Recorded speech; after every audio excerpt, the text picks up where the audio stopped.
Do you have a personal goal to get into a new home within the next year, but you're not exactly sure on how to create a plan to reach that goal? Well, I know a guy who can help you, and that's Ryan McClard. Ryan, good to see you again. Good to see you. Tell us, you see examples every day of different folks with, different debt situations.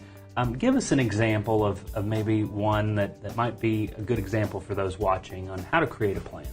Well, first we have to identify what you're trying to accomplish. If it's a year down the road, that's great. That gives us enough time to really work on something and get you into the best position possible. Mm-hmm. Let's just say you have $5,000 worth of debt out there that you want to get rid of before you try to buy a home. That's great. We always encourage debt reduction. Mm-hmm. So what we need to do first is we need to identify what you're spending per month to see what available income you have to get rid of that debt. Okay. An extra $50 means a lot in the overall scheme of debt reduction. And remember one of our previous episodes, $100 in some cases can mean $20,000 worth of home. Mm-hmm. So every $100 you can knock off, the better off you're going to be. Sure. Yeah. I mean, obviously, more debt you reduce. That's one thing I take away from recent episodes is the more monthly outgo, the more home I can afford. Exactly right. Okay. So let's throw out an example here. Let's just break it down, and maybe some people can. Let's say we have a household income of say $40,000, and we've got 3 different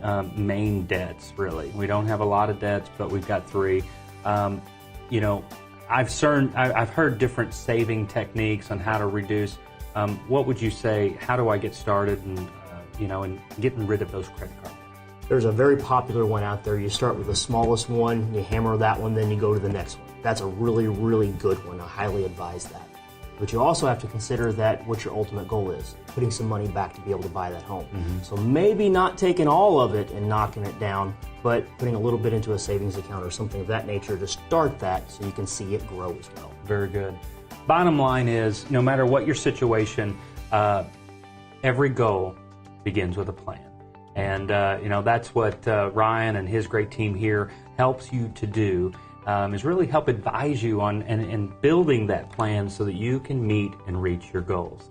So choose a better brand of banking. Come see the great guys, the great staff here at Capaha Bank.